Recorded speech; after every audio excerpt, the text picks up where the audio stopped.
How are you today, sir? Things could be worse, but, Things could be worse. Bam, bam, bam. Remember that Barney Bentall song from the 90s? No. Oh, geez, I guess that was before your time, eh?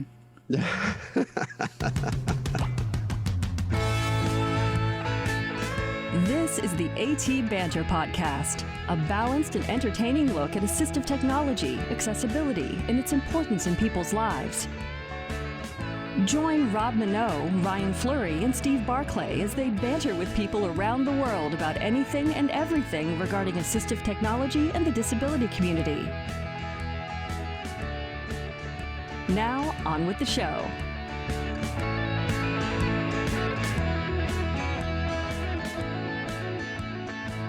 Hey, and welcome to another episode of AT Banter. Banter. My name is Rob Minot.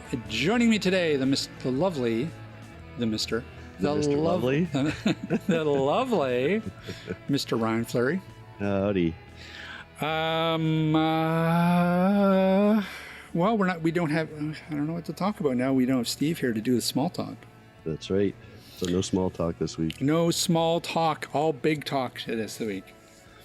Okay, well, you know what? Let's talk a little bit about the elephant in the room, which is only an elephant in our room. People in the audience have no idea what I'm talking about. But let's talk a little bit about you, sir, and you, for all your giant fans out there, who we're probably gonna lose a lot of listeners because Team Fleury is going on hiatus.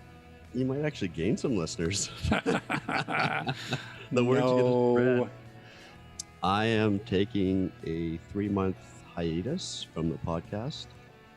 I've just had some issues I need to deal with for a little while to see if it has any effect on said issues. So I'm still going to be, monitoring email, but I won't be partaking in the show interviews and topics going forward.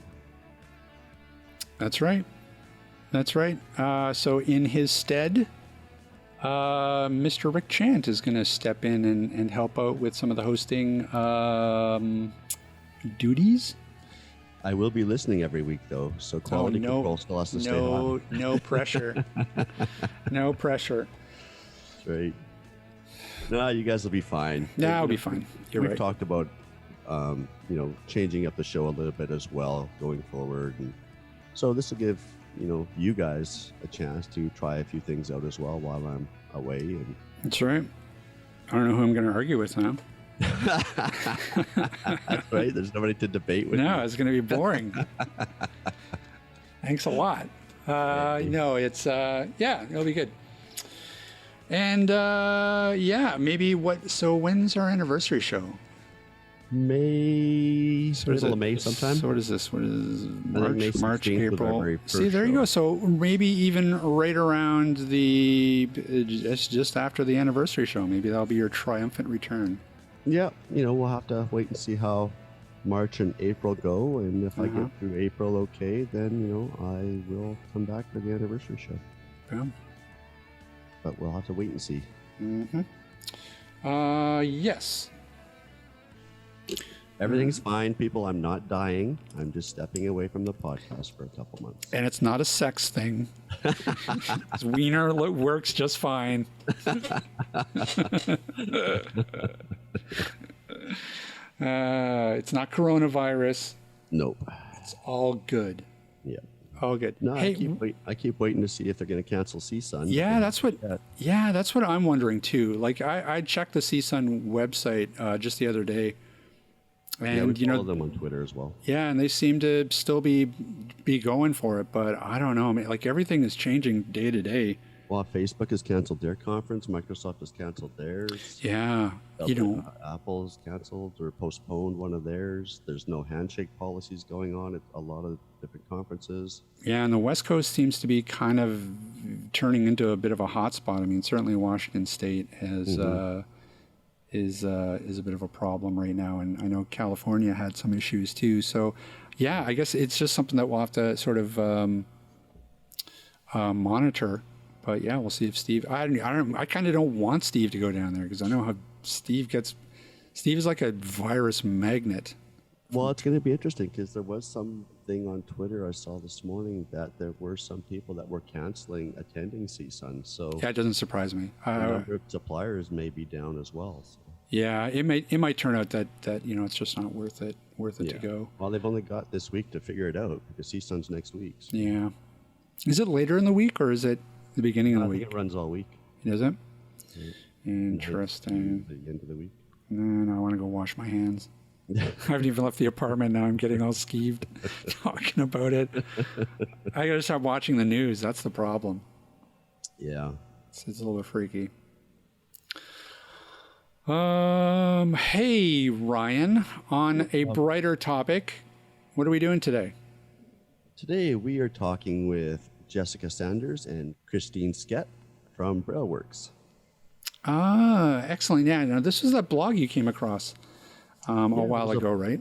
Yeah, they were talking about the ADA, and I guess the title of the blog was, why does the ADA not contain any vocabulary about the internet or something along those lines? And so I thought it'd be an interesting read, took a read through it and thought, let's get these guys on the show because we ourselves don't know much about the ADA, and I'm sure there's others who would find it interesting as well. Yep, exactly. We've been wanting to get somebody on actually for a while to talk a little bit about the ADA because, we only have our perspective from up here. So it'll be actually good to talk to somebody who's down there fighting the good fight. Any other housekeeping matters to attend to? Oh, you know what? We should say that we've got a few entries into our great giant hockey jersey contest, where all you have to do is email us and say, "I want that hockey jersey." Yeah. So we're gonna Rick Chance hockey jersey. That's right, Rick Chance hockey. He hasn't worn it. No. Let's just say that, like it's not used. So that's fine. It's clean. It's brand new. We just got doubles for some reason. So anybody who wants an AT Banter hockey jersey with the word chant and number 4 on the back of it, email us. Tell us that you want it. cowbell@atbanter.com. And you could be entered into being able to receive it. Nice. This is Rob Minot, co-host for the world-famous assistive technology podcast, AT Banter. And I want to break in here on the show in order to tell you about a pretty amazing product that our parent company, Canadian Assistive Technology, has started to carry. It's called the Canute 360, and it's the world's first multi-line digital Braille ebook reader. Now, the Canute 360 was developed by and with the blindness community, which makes it unique, and it makes reading digital Braille ebooks affordable, enjoyable, and practical. You see, the Canute 360 has, as you may have guessed, 360 cells, which is basically 9 lines of 40 characters of Braille. This gives the Canute 360 a distinct advantage when it comes to reading Braille because of this multi-line capability.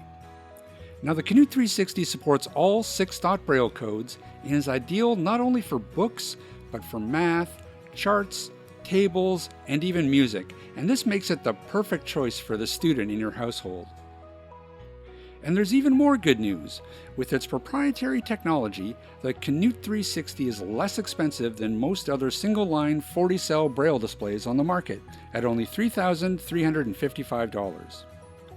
For more information on the Canute 360 or to order yours today, just head on over to the Canadian Assistive Technology website at www.canastech.com.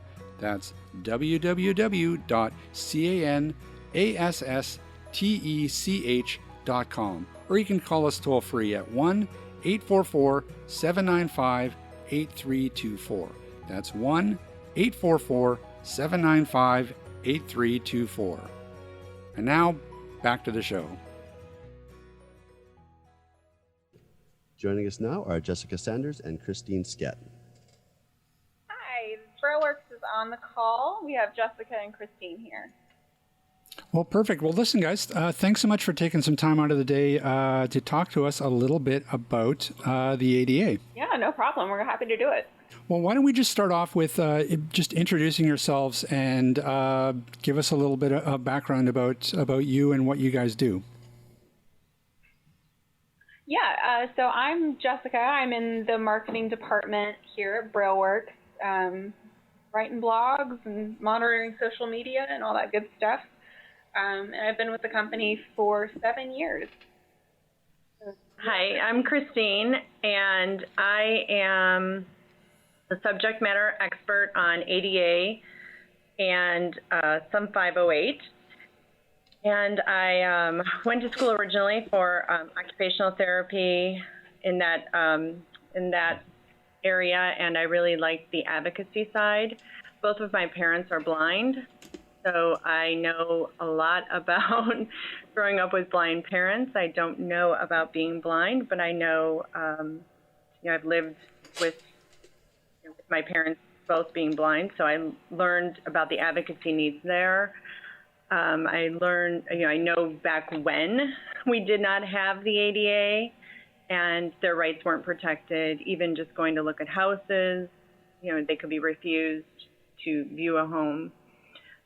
So there were, so I really got to watch this all transpire. I also was on the Governor's Council in 1990 in Ohio under Governor Voinovich, and I was an assistant, but I was able to see how they really shaped the laws and the talk of where it was going and to where it is now.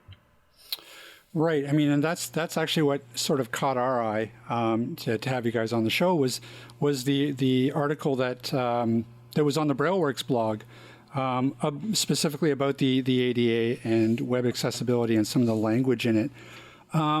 Being up here in Canada, I mean, obviously we don't have necessarily experience with the ADA, but we have our own sort of brand new federal accessibility legislation that's just come into play recently. Surprisingly, it's 2020 and we're just getting that. But so maybe just for people who maybe aren't really familiar with the ADA, or who are listeners who are up here in Canada that aren't really familiar with it, can you just give us a brief overview of the ADA and the kind of scope that it covers? So it's the American with Disabilities Act, and it mandates that you have accessibility, equal access, so it's a civil rights law, to goods, services, and buildings. So there's a structural component that you'll be able to access, but then there's also a communication side that has often been ignored. And that, so the communication, that there's effective communication for people who have a communication disability. So if you're hearing impaired, then you would need sign language, someone to sign in the language that you speak, and using, the proper, if it's American Sign Language, Same thing with if you're visually impaired and you read large print, you cannot read Braille. They would have to provide large print. Likewise, if you can't see at all, if they gave you large print, that would be a violation. So it's a communication and a barrier law, and it covers all people with disabilities. And the scope, is based, it's very political. So it's based on who is in office and because everything's appointed. And so it's based on what you're willing to go after. Now, with structural barriers, you can't open a business if there's a structural barrier. You have to have a certain height for your water fountain, certain height for your doors, door width. But with your communication, you're already up and running. So it really takes a complaint. And once a complaint is filed, then it's investigated. And so that would be the scope of the communication side. So the barriers, the structural barrier is pretty much everyone is in compliance on that. Right. So with the ADA, in your opinion, do you think that the because it was drafted in 1990, is that right? 1990 is when it was signed into law, Yes. Okay, right. So it's old. And obviously a lot has changed since then. Do you feel like the current language do you feel like the current language really needs to be changed to sort of reflect all these changes? Or do you think that they were smart enough to sort of future-proof that language so that it applies to, current technology? When you look at the ADA, the Americans with Disabilities Act, it most certainly is inclusive, because communication is communication, equal access is equal access, which has now been played out in the court system. Right. And now we have case law on rulings, so there's been a precedent set that the ADA language is it's future-proofed. Where we're seeing that it's not is in the 508, which is on the government side. So 508 accommodations fall under Section 504 of the Rehabilitation Act. It's 1973 Rehabilitation Act. And that deals with, it's funny because the ADA covers America, and it covers not-for-profit and for-profit and state government, but it does not cover the federal government. That falls under a totally different category, and that one needs to be rewritten, and it has been as Section 508, and now it's a Section 508 refresh, because that was a little bit more, it was more precise. I see. The nice thing about the ADA is that the verbiage is very broad, so it is all-inclusive. And they did, I don't know that I want to necessarily say that it's future-proofed, because we don't know what the future is going to bring. But they did think ahead to write it broadly, so it does include, like Christine said, equal access, whether, that's communication or physical barriers. If you're offering it to people without disabilities, you have to also offer it to people with disabilities. And that's what the ADA says. And in a way that they can access it. No, I was just going to say, maybe it's my own ignorance being a Canadian, but Probably, but I'm going to ask the question anyway. Because the ADA has been around for a while, there's still a lot of improvements that can be made. And do you think there's still a lot of holes because companies just don't know the ADA exists or what it contains, or they just don't care? I think that the holes are in the scope. I think the holes are not in the actual way that it's written, but I think that the holes are in the way that that compliance is regulated. So does that make sense? Mm-hmm. Yeah. The way that, so if I know that I can get away with something, and then when I get caught, I'm going to get a slap on the wrist, and now I have to become compliant. I think that's, and I'm not saying me, but I think it's like a roll of the dice. It's an added expense. Right. And businesses are always looking at the bottom line. I think that it's been a long time, and we have, the National Federation for the Blind, the American Council for the Blind.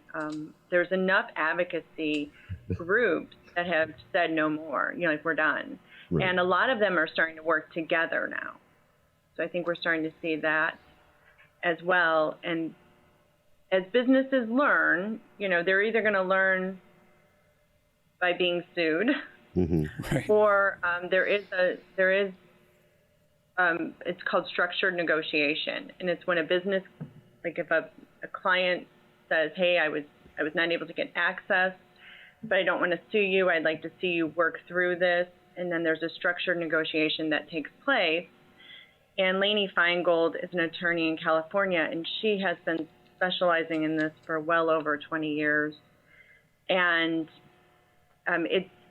she's trying to change the way that things are done and to get businesses to be more aware. And if you look into her, it's just amazing what she's done. And if you look at the court's rulings and what the judge is handing down, it's basically what Lainey Feingold negotiates.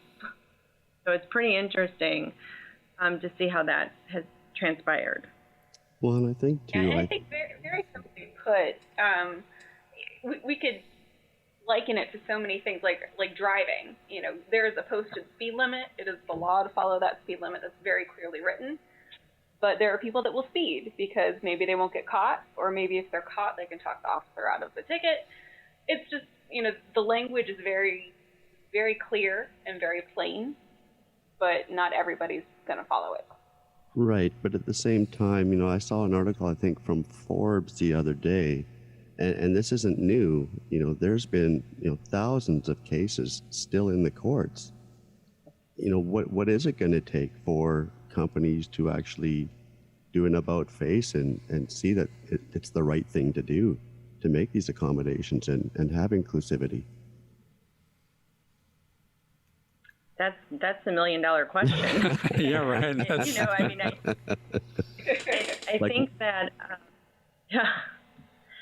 I mean, you see it though in a lot of industries, whether it's with ADA compliance or it's, you know, federal compliance. We see businesses that are willing to cut corners to increase their profit margins, and it's not until they're caught that they, you know, start singing the blues that I didn't know. Yeah. Right. So it's also really interesting when you compare the physical space with the digital space, because they seem to have really evolved differently. I mean, it seems like, and correct me if I'm wrong, but it seems like in general, we're in pretty good shape in terms of the physical spaces. People are complying, builders are complying. They're, you know, it's all baked into the building codes. So we seem to be okay there. But, you know, yet here it is 2020. And, you know, we've had the internet for God knows how many years now. And we're still fighting for real web accessibility with a lot of these companies. Why do you think that those two spaces sort of evolved so differently? And why do you think that there's kind of pushback or sort of apathy when it comes to accessibility on the web? I was speaking with Jessica earlier about, you can have a law in the way it's written, and you can have 4 different attorneys, 4 different people define it their own way. Right. And that's what people are doing. So they're saying, well, you can, you know, not all people purchase online. You can call in, but if that call-in line isn't 24 hours, right, and you can access the internet 24 hours, and that's not equal access. And that's basically what the courts have been ruling. The other thing that the courts will look at is not just your digital compliance, but are you compliant in other areas of communication? Do you have a Braille provider? Do you have someone, you know, how do you have an accessibility clause? You know, like where if somebody needs accessibility for anything, where do they go? Who do they go to? Is there a coordinator? And I think that when they dig deeper, they see that not only are these companies not compliant on digital, but they're also not compliant with the communication barriers, which there's the Effective Communication Guide, and it's basically a white paper that was written to accompany the ADA, and perhaps they need to write standards like that for the digital platform, but there's so much, and so much is evolving that they would forever be writing, you know. And also, when you go back to 1990, since then the advancements in architecture aren't as evolved as they are in technology. I mean, architecture is, I mean, they've come up with new ways of doing things, but, right, you know, a building is still a building, a door is still a door, a window is still a window. But technology has advanced so much. In 1990, the internet didn't exist in the way that we know it. Right. It didn't go public until 1991. So when it was signed into law, they weren't thinking about the internet. That was science fiction. So, you know, the building codes and everything were more easily followed, I guess, sure, from the get-go than the evolving technology. When you had your Braille signage, that's pretty much always been there. Braille on your ATMs, you know, those, you get those things. You would see that, but that's about where it ended. Yeah, I mean, I guess that is absolutely the case. I mean, part of the problem now, I guess, is that the technology moves at such a fast rate that it's almost hard to keep up accessibility wise. I mean, they'll come up with a new app or a new service without really thinking about accessibility at the design stage, and this is probably the core of the problem, is that when a new technology or a new app or whatever is being developed, they don't think of accessibility. They just release it, and then accessibility has to be something that we have to sort of catch up on and sort of add on to that. Yes, there's Microsoft. They do an excellent job of working accessibility into things, as do some of other. I mean, Sony's starting, so they are learning that it's easier to build it in at the bottom, at the base when you start, than to try to add it back in. IBM, same, they're learning that, but where we're seeing it is in attachments, PDFs.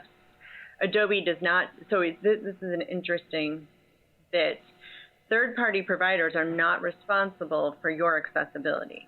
So if you have a website and you use a PDF document, that is not accessible to a screen reader, as I'm sure that right. that if you use one that you've learned. That is not Adobe's responsibility. It is the responsibility of the person who is putting that product out to remediate that document. And that's where I think that people, they say, oh, well, I have an accessible website. Yes, you probably do. But it's all the other things that are in your website. They just don't, it's not just reading your page. It's clicking on a link. It's where does that link take you? And then your attachments as well. Part of what we talk about all the time on the podcast is sort of the business case for accessibility.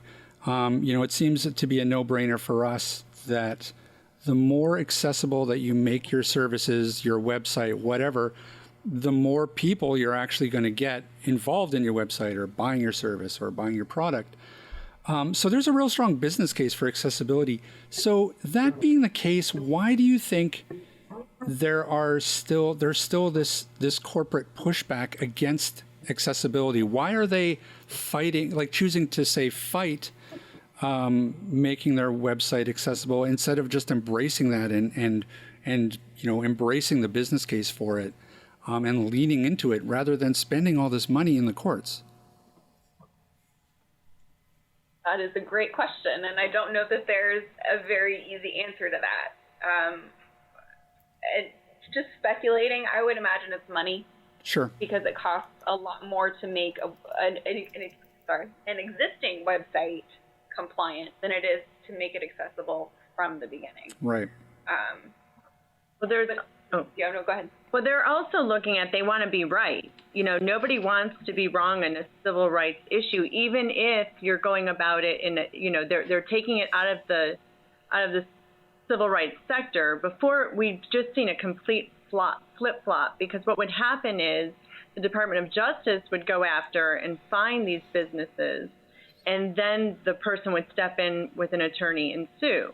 Now we're seeing a complete reversal, where the Department of Justice isn't doing as much now.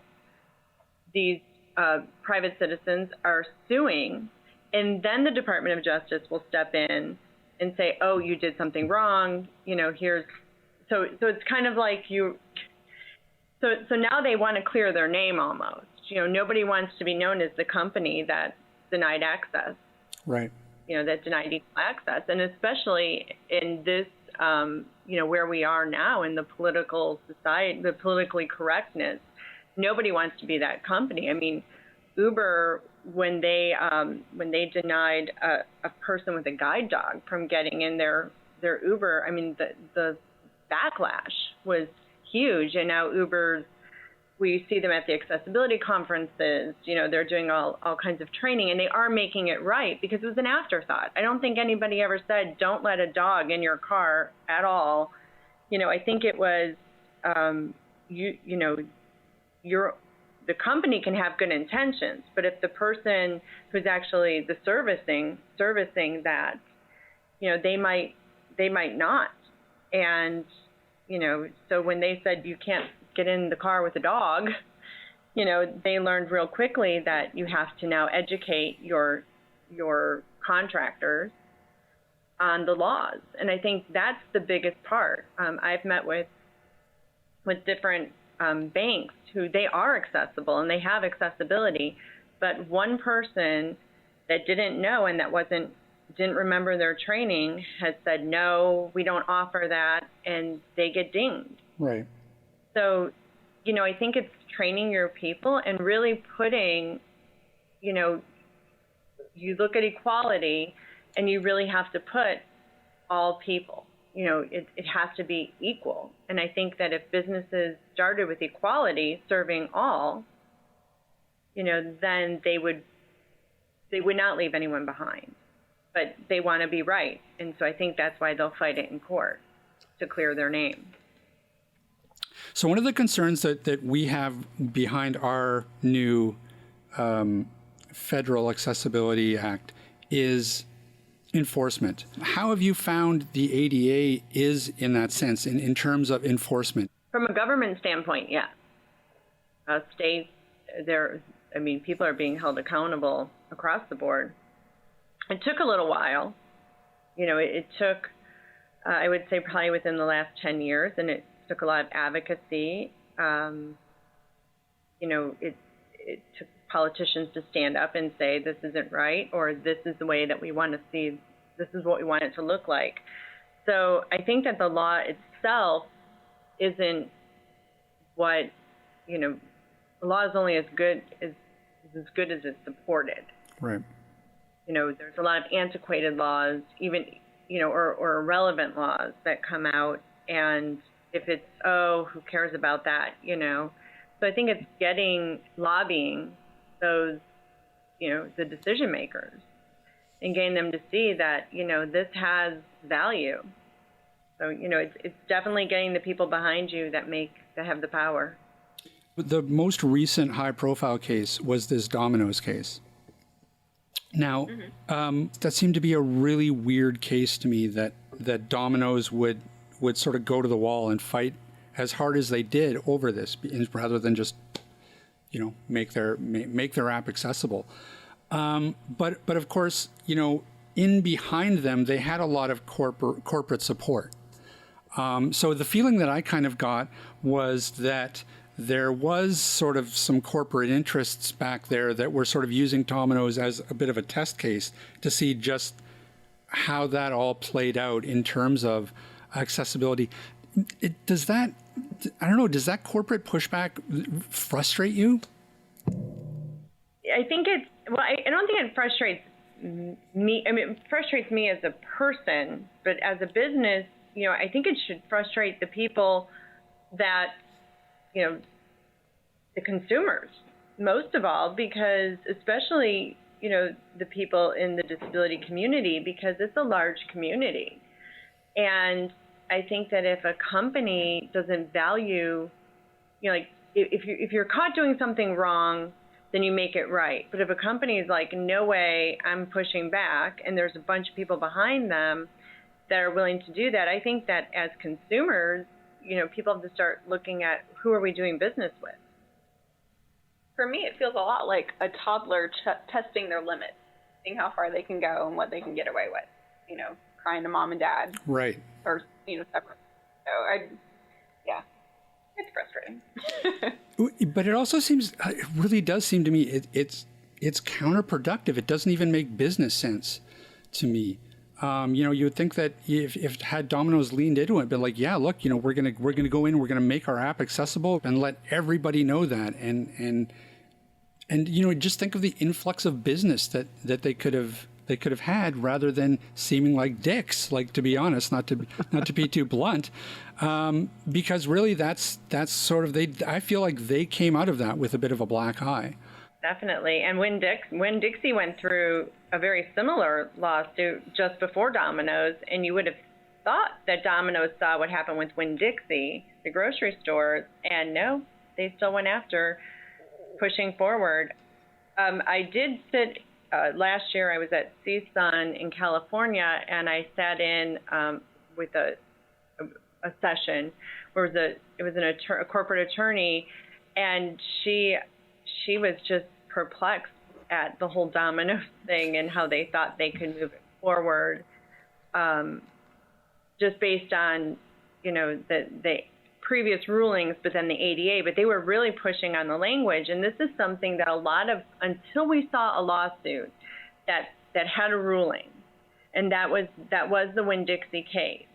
Now, the Dominoes went to a higher court, but in the Winn-Dixie case, before the businesses would say, well, we did not know because of this 508 on the federal side. Well, they were working on this refresh of what the standards will be, and they're not done yet. And then there was a Title I and Title III, or Title II and Title III. And Title II is government, and Title III is the public. And they said they were working on this, so we just didn't know. Well, they threw Title III out the door, and they said that the ADA covers it. So now these companies that used to use the same thing that Domino's is doing, they're being told no, and I think that Domino's was just, trying to push it like, hey, we're going to fight this because no one's telling us what we have to have and how to do it. But then it's funny because everybody wants government off their backs, not giving them regulation. But then when they are sued, they're saying, well, there was no regulation for us to follow. Right. So you get one or the other. And Yep. I think that that's what the court said. It's up to you to know what's accessible. Yeah, and that's something that I think that we are still figuring out here too, because and we've heard the same things, the same frustrations here in the sense that, when legislation uses terms like accessibility or website accessibility or digital accessibility, and there's no real standards there or there's no real explanation, the businesses are using that sort of as an excuse to say, well, we really don't know what that means. So, or they're using it as that flexibility to be like, oh, well, we all tagged our pictures and that's sort of what all we thought we needed to do. So, in a sense, do you think that sort of more clear language or clearer standards would help in this situation? It would help the businesses because they would then understand what exactly is expected of them. However, it goes back to they don't want regulation. Right. So it's a regulation. Right. Poor businesses can't win. But I think it would help them, because here are the rules. This is what you must follow. But in the digital world, you're looking at kiosks and, the airlines, and it's not just, it's so funny to sit in on a meeting and learn that the FAA has jurisdiction over some things, or the FCC has jurisdiction over something. It just depends where you're at. If you're in the sky, and if you have you can use your credit card machine on some airlines in their, like on their little screen, and that has to be compliant, but that's regulated by the FCC and the FAA and the ADA. It's just funny when they cross over. So I think that it probably would help businesses, but all that people with disabilities want is to be able to have the access. Right. In many of these cases, they do not receive a settlement because if they're suing on the federal level, there is you're entitled to like what you lost, so your legal fees, but there's nothing in the way of damages. Then they have to look at a state by state, and they have to sue in a lower court, which some do, but what are you going to prove is your damage? They just want accessibility. And I think if you look at the settlements, a lot of times the plaintiffs aren't receiving any big settlement at all. They're getting maybe something for their time, but really they want accessibility. Right. And that is something that we've heard over the past few years, and I think that there has been efforts to sort of paint a lot of these lawsuits with this brush of, oh, well, there's a big run of accessibility lawsuits where, people are just sort of after the gravy train, and everybody's just suing everybody just to try to get a settlement. So I think it's important for that distinction to be noted that a lot of times that there is no real settlement, and nobody's getting rich off any of these lawsuits. It's really just literally people trying to make some of these companies take accessibility a little bit more seriously going forward. Oh yes, once the Department of Justice stopped going after, like when a complaint's made, then the Department of Justice was to go after and, do the investigation and come back with a ruling, which was far less than what we're seeing in these lawsuits. But when people lost that ability, I think the advocacy agency stepped in, and most of those are people who have disabilities, and then they all joined together and said, listen, it is low-hanging fruit, but they're not getting rich off of it. Now, the attorneys, they're probably making something off of it on both sides. Sure. But as far as the person who's been denied, access, I think, that's where, they just had to take matters into their own hands.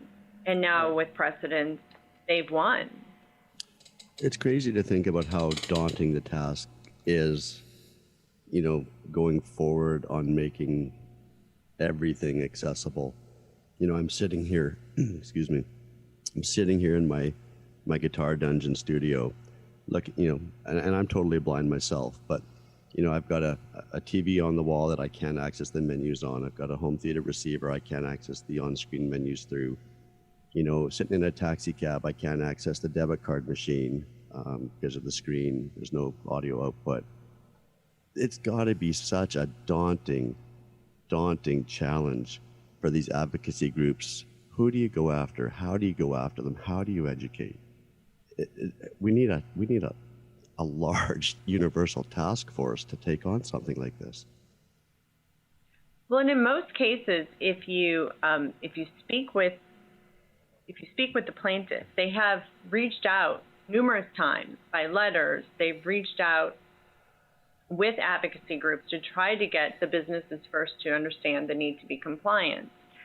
And then, and that's in the structured negotiation model as well. There's a letter that goes out, you're not compliant, we'd like to work with you and educate you, and this is what we'd like to see, to bring about compliance. So they don't just jump to sue, they do try to work with the organizations first. And it's only when they've shut the door and, turned a blind eye to them, that they're, then, okay, we're coming after you. And they're winning, So I think that, unfortunately, enough people had to be discriminated against for people to finally stand up and fight. And maybe it's as adults are aging, their eyesight's not as good, or they're starting to see their own, I'm not walking as well as I used to. And we have a large baby boomer population. So maybe now, there's, with our judges, maybe now there's a more sympathy, right. To not just empathy over it. You can actually say, hey, this could be me. I might need this service. And I think then they look at the attitude. We're seeing a lot of advocacy groups, sorry, I can talk today, advocacy groups working together. So hopefully they'll be able to put their heads together and come up with ways to tackle all of the various areas of life that aren't currently accessible, because it is a daunting task to just one person. But if we can all come together and work on it, I think it'd be much easier to break down and digest and educate. See, absolutely. I like that attitude. I'm the optimist of the show, so I always like it. Well, let me ask you guys this one sort of final question before we wrap up. But what's your feeling about the current climate? Are things getting better, or are we just kind of spinning our wheels at the moment? I think that things are improving greatly. I think that, it's not just awareness of the businesses, but I think that consumers have a lot of social awareness. And I think that people want to feel good about their purchases. I think that people want to feel like they're making a difference in this world, even if it's not on a global scale. You know, they can make a decision that, oh, you know, this pizza company went and fought a bunch of people who had a disability, where this pizza company is hiring people with disabilities. And I think that for businesses, they really need to start looking at that. And I know they are. I mean, if you look at the clothing company for kids, they have one of their models has Down syndrome, and I think that they're starting to really embrace this inclusion. Yeah. And you know, I know that as, you know, a consumer, I look at that and I'm like, wow, you know, so when I go shopping the next time to buy a child's gift of clothing, you better believe I'm going to look at that label. Yeah. Over, you know, another label. Even if the other company didn't do anything wrong, I'm going to look at the company that is highlighting and being a champion for people with disabilities. Yeah, and to that point, with social media as big as it is, more people have a voice in this fight, and more people are paying attention. So they're helping to improve the whole situation. Social media working for good instead of evil. I like it. Right. Sometimes it can do that, right? Right. Before we let you go, let's talk a little bit about BrailleWorks. What do you guys do there at BrailleWorks? Yeah, so we've been around for 26 years now. We started with a husband and wife team, actually Christine's parent, or well, dad and stepmom, and they were at a restaurant trying to read a Braille menu that was just garbled together, and decided that they could do better, and they did. And so now, you know, 26 years later, we're one of the largest accessibility companies in the United States. We service the United States and Canada. We focus on Braille, large print, audio, 508 compliance, accessible PDFs, and WCAG, web content accessibility guidelines. And we have over 200 employees. We have 4 buildings on campus. And we're just all about accessibility. I'm sure you have something to add, Christine. Oh, no, you did a really good job. We're here, and we do all of our work in-house, and so there's a security. We're a secure facility, and we take accessibility very serious. Having one of the owners who's blind, he's been blind since he was born, so that is huge in this industry, because he knows what he likes to read and what he doesn't like to read, and it's not just about being accessible, it's also about the quality and how user-friendly is your document, whether it's in Braille, large print, or he can't read large print. But he does do the PDF and audio. So yeah, we go the extra mile to make sure that the end user has a good experience with the documents they receive. And where can people go online to sort of find you guys and find out more about you and contact you? Yeah, our website is BrailleWorks, Braille, BrailleWorks, like in Sam.com. We're also on various social media channels. You can find us on Facebook, Twitter, Instagram, and LinkedIn. Awesome. Well, listen, thanks again, guys. And best of luck. Keep fighting the good fight. And we'll keep you posted on how our federal accessibility legislation goes. Yes, thank you. Okay, guys, take care. What boggles my mind is where does a company even start? Like if you're looking at opening a restaurant and it's already an existing space, do you even know about the ADA and what the law actually requires you to do? Because, I'd be willing to bet a vast majority of people don't. They know what the city bylaws are, or that what's required of them for health regulations and, the city regulations and that type of thing, but do they know what accessibility is required of them? Yeah. I bet a lot of them don't. No, I think you're absolutely right. I think that's part of the problem. And maybe part of the problem is, this whole conversation that we have about accessibility. We have to kind of keep it in perspective in the sense that, it's been top of mind for us for years and years, having working in an industry. But for some of these companies, they're not used to thinking about it. If you walk down the street, like even here, let's say we had the ADA, or even we have the Accessible Canada Act and it was as mature as the ADA. You walk down the street to, whatever, Joe's Pizzeria and ask him if he's got a Braille menu. He says, no, what are you talking about? Sure. I don't need to provide a Braille menu. Right. It's such a huge task. How do you educate the globe on accessibility? Well, in that sense, you would think that the digital space would actually make that easier. Definitely make it easier. You wouldn't need a Braille menu if you had an accessible menu online. You would think. Well, actually, I don't know if that's necessarily the case, but at the very least, it gives you more options to bring your services and product into that accessible space. But then again, like we refer back to blindness all of the time because that's kind of where our expertise is. But you think about the deafblind, you think about the physical access, the people who are nonverbal.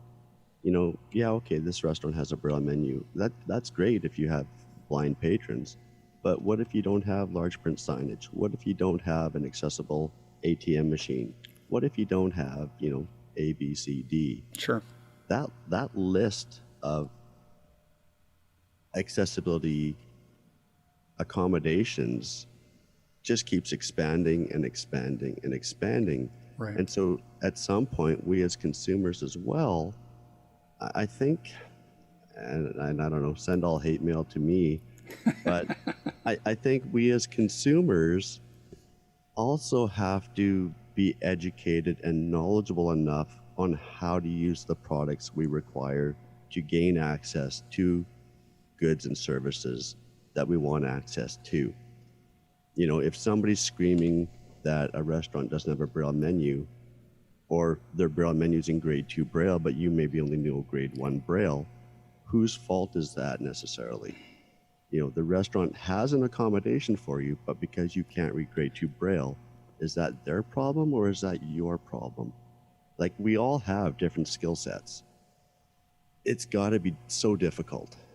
How do you accommodate everybody? Yeah, I think at the end of the day, what we really need is more education, because you're absolutely right. Like a restaurant, it should just be a standard that every restaurant, when they print their menus, they go, okay, well, we have our menus, so we're also going to print off, we're also going to produce, say, even 2 or 3, or heck, even just 1. We're just going to print off 1 Braille menu just to have on hand in case anyone needs it. And you know what?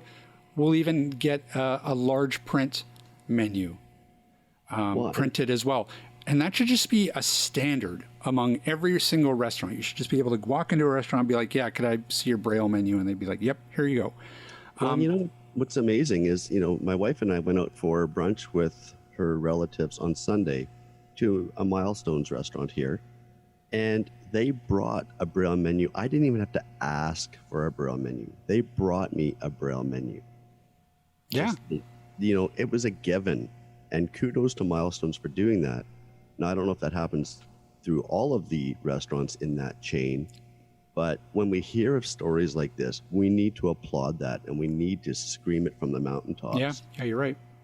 Because those are the particular type of standards that we just need to have baked into every single business and every single product and service. And it's a mindset that needs to be changed at a certain level. Like when a business is first starting up, they need to be like, okay, well, this is great. We have the business plan and we have all the things that we need to operate our business. Now we need to do an accessibility pass and everything and make sure that we have, e.g. a Braille menu, or e.g. like whatever happens, we need to make sure that we have some sort of screen reading software on our kiosk so that somebody can use it. And that's coming, but again, I think, we see all the complaints of people who are not getting, accessible menus or accessible whatevers. We see all the bad news, but you don't hear anybody applauding the companies, agencies, restaurants that are actually going that extra mile. Yeah, we hear Microsoft's, doing a big push on accessibility, and that's great. Google's working on it. Apple's done it for a long time. But if you have an excellent experience as an end user with an organization, a company, agency, whatever, you need to share that. You need to expand on that and let people know about your experiences. The world doesn't have to be such a crappy place to live in. Let's change that mindset around and start applauding those who are going that extra mile. Preach it, brother. Like I agree so hard. The more we spread the good news, the more it can only help companies to see that it makes a good business case, that we are consumers, we have dollars to spend, and we are the blindness community anyway is a pretty tight-knit community. If somebody says, oh, you got to check out this place, it was a great experience, they came and they put the product in my hand, they let me feel it, whatever the experience was, I'm going to share that with other people, and I'm going to attend that store or whatever it was and experience that for myself. Like they said on the interview, you share your experiences, good or bad, but especially the good, because we hear enough about the bad. Right. Man, look at you on fire today. Well, like I said, earlier, it's such a daunting task, and all we hear about is the litigation going on, but we don't hear often enough about the companies, agencies that are actually building accessible products, making their apps accessible, and yeah, absolutely. I mean, I think, and I really do feel like a lot of times, I feel like 90% of the time, it's not out of malice. It's just really about a lack of education. I mean, there are just restaurants out there that hadn't even given it a thought to produce a Braille menu, or, they just haven't thought of it. And so, yeah, you're right. The more we hear about these companies that are doing it right, and we applaud them and they get the credit for them, other businesses are going to see that, and they're going to follow suit. So education. That's right. Well, anything else to say about that? I don't know. You've said a lot. You said it better than I said. Nope. That's it. I'm done. All right. Well, then where can people find us? They can find us online at atbanter.com. They can also drop us an email if they so desire at cowbell@atbanter.com. I don't know. What else are we going to talk? What else? That it? No, wait, that's not it. Where else can people find us? They can find us on Facebook. They can find us on Twitter and Instagram. Yeah, that's correct. And LinkedIn if they like. Yeah, they can find us on LinkedIn. You can find us anywhere. They can also find us at canasktech.com. Oh, look at you with the plugs. Yeah. Good job. That's Canadian Assistive Technology, 1-844-795-8324, 1-844-795-8324. So two can play that game. All right, that is going to about do it for us this week. Thanks, everybody, for listening in. Big thanks to Jessica and Christine talking to us about the ADA. And we are taking a week break, but we will see everybody in 2 weeks right here on AT Banter. This podcast has been brought to you by Canadian Assistive Technology, providing low vision and blindness solutions across Canada. Find us online at www.canasstech.com. That's CANASSTECH.com. Or call us toll free at 1-844-795-8324. For all your assistive technology servicing needs, call Chaos Technical Services at 778-847-6840 or find them online at chaostechnicalservices.com. Whoa, look at that. Master of the one take.